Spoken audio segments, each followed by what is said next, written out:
today I'll be your host. Winter means snow and ice, the perfect recipe for slips and falls. So we're learning about how different boots can help you get a grip. This is WinterLab. Come on!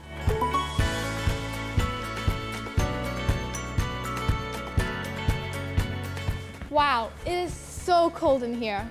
The ice is pink because there are tubes under the ice that are filled with glycol to keep it frozen. Whoa! The room can be tilted, causing people to walk up and down slippery slopes, so that we can test how grippy different boot designs are. Each boot we test gets a rating. The higher slope they climb, the better the rating. This system lets you know the right boot for you.